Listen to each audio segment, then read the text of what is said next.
वित्त मंत्री निर्मला सीतारमण ने गुरुवार 1 फरवरी को बजट पेश किया। उन्होंने 58 मिनट का लंबा भाषण दिया। यह अंतरिम बजट है क्योंकि अप्रैल मई में आम चुनाव होने वाले हैं। नई सरकार के गठन के बाद जुलाई में पूर्ण बजट पेश होने की उम्मीद है। वित्त मंत्री निर्मला सीतारमण के कार्यकाल का यह 6वां बजट है। लोक लुभावन घोषणाओं से परहेज। वित्त मंत्री ने कहा कि हमने अंतरिम बजट की परंपरा को जारी रखा है। दरअसल अंतरिम बजट में कोई लोक लुभावन घोषणाएं नहीं की जाती। यही वजह है कि सरकार ने किसी भी तरह की घोषणा करने से परहेज किया है। आइए जानते हैं बजट भाषण की अहम बातें। वित्त मंत्री निर्मला सीतारमण ने कहा कि स्किल इंडिया मिशन में 1.4 करोड़ युवाओं को प्रशिक्षित किया गया और 3000 नए ITI बनाए गए। हम सबका साथ सबका विकास के पथ पर आगे बढ़ रहे हैं। हमारे काम में धर्मनिरपेक्षता पर जोर है और हमारा जोर गरीबों को सशक्त बनाने पर है।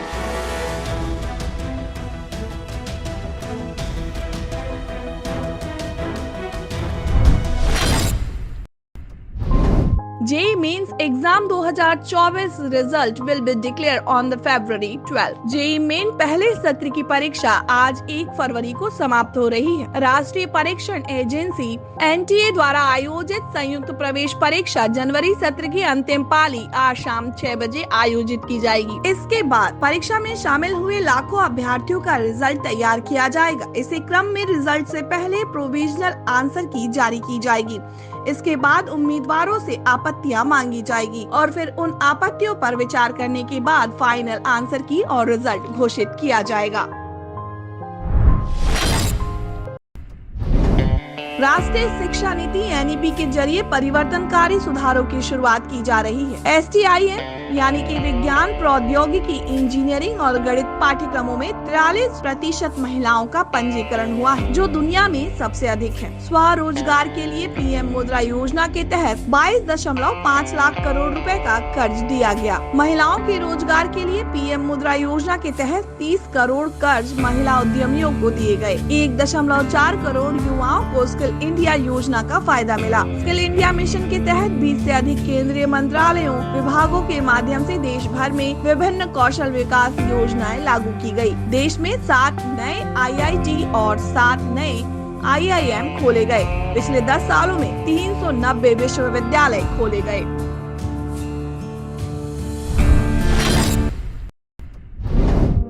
संसद में वित्त मंत्री निर्मला सीतारमण ने आज अंतरिम बजट पेश किया। निर्मला सीतारमण ने बजट 2024 स्पीच में टैक्सेशन में कोई बदलाव नहीं करने का प्रस्ताव दिया। सीतारमण ने इंपोर्ट ड्यूटी समेत डायरेक्ट और इनडायरेक्ट टैक्स के लिए मौजूदा टैक्स रेट्स बनाए रखने का प्रस्ताव दिया। अब इस बजट भाषण पे प्रधानमंत्री नरेंद्र मोदी ने कहा कि यह बजट विकसित भारत को समर्पित है। PM मोदी ने इस मामले पर अपने संबोधन में कहा कि यह अंतरिम बजट समावेशी और नवोन्मेषी है। इसमें निरंतरता का भरोसा है। यह विकसित भारत के सभी 4 स्तंभों युवा, गरीब, महिला और किसान को सशक्त बनाएगा। यह बजट 2047 तक भारत को विकसित राष्ट्र बनाने की गारंटी देता है।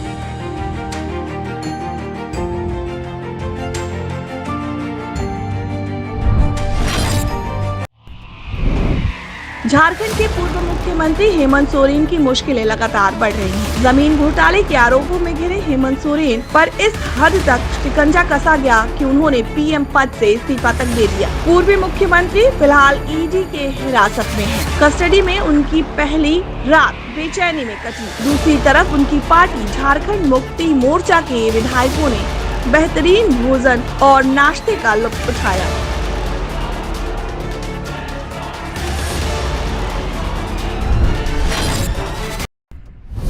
BCCI के वीडियो ने साफ कर दिया कि भारत की प्लेइंग 11 की तस्वीर क्या होगी। सरफराज खान या रजत पाटीदार भारत और इंग्लैंड के बीच दूसरे टेस्ट मैच में इनमें से किस खिलाड़ी को मौका मिलेगा? रोहित ब्रिगेड रजत पाटीदार पर भरोसा दिखाएगी या सरफराज खान के साथ जाएगी?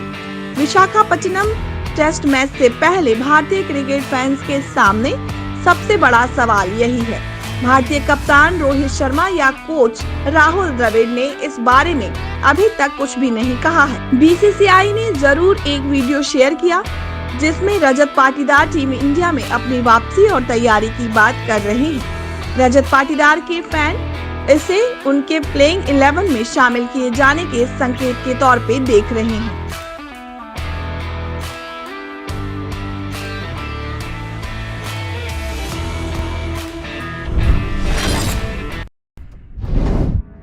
उत्तर प्रदेश के ग्रेटर नोएडा वेस्ट की सोसाइटी में बुधवार शाम को एक बार फिर हंगामा देखने को मिला। ग्रेटर नोएडा वेस्ट की साया जियोन सोसाइटी में एक स्कॉर्पियो सवार युवक ने सुरक्षा कर्मी के साथ बदसलूकी की, धक्का मुक्की की और मारपीट किया। आरोप है कि उस शख्स ने सुरक्षा कर्मी और सुपरवाइजर को पिस्टल भी दिखाई। हंगामा की सूचना मिलते ही पुलिस मौके पर पहुंच गई और आरोपी को हिरासत में ले लिया। दरअसल ये पूरा मामला बिसरक थाना क्षेत्र की साया जियोन सोसाइटी का है। सोसाइटी के fire and security officer Sachin Tomar ने बताया कि शाम करीब 8:27 पर गेट पर एक स्कॉर्पियो गाड़ी आई।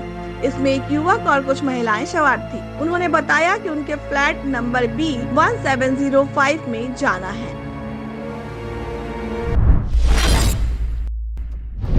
सीता सोरेन कौन है? झारखंड में सीएम पद के लिए जता रही हैं दावेदारी। झारखंड की सियासत में सीएम हेमंत सोरेन की मुसीबत कम होने का नाम नहीं ले रही। एक तरफ रांची जमीन घोटाले को लेकर ईडी की कार्रवाई, विपक्ष का सामना और पारिवारिक कलह। दरअसल मंगलवार को दिल्ली से रांची लौटने के बाद मुख्यमंत्री सोरेन ने विधायकों के साथ बैठक की। इस दौरान चर्चा पर सीएम की पत्नी का नाम छिड़ा तो भाभी सीता सोरेन नाराज हो गयी। सीता सोरेन ने कहा, अब चुप नहीं रहूंगी। दरअसल माना जा रहा है कि अगर सीएम हेमंत सोरेन गिरफ्तार होते हैं तो उनकी पत्नी कल्पना सोरेन राज्य की अगली सीएम हो सकती हैं। ऐसे में बैठक के दौरान सीता सोरेन नाराज हो गयीं। उन्होंने कहा कि कल्पना सोरेन किसी हाल में स्वीकार नहीं है। मेरे दिवंगत पति दुर्गा उरांव ने झामुमो के स्थापित करने के लिए काफी संघर्ष किया।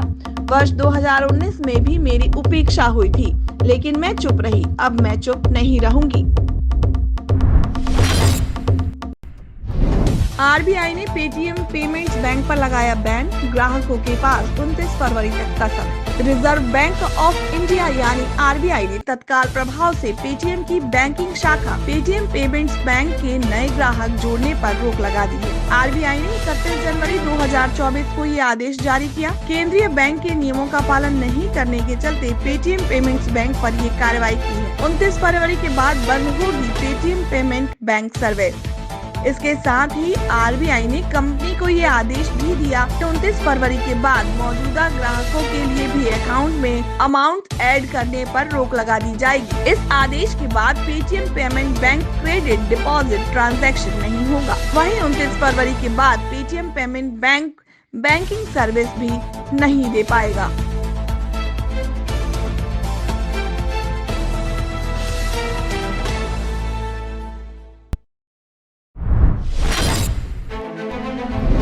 बिहार के पूर्व डिप्टी सीएम तेजस्वी यादव से मंगलवार को करीब 9 घंटे की पूछताछ की गई। ईडी की पूछताछ सुबह करीब 11:30 बजे से शुरू हुई थी और पूरी पूछताछ में ईडी ने तेजस्वी यादव के करीब 40 सवाल पूछे।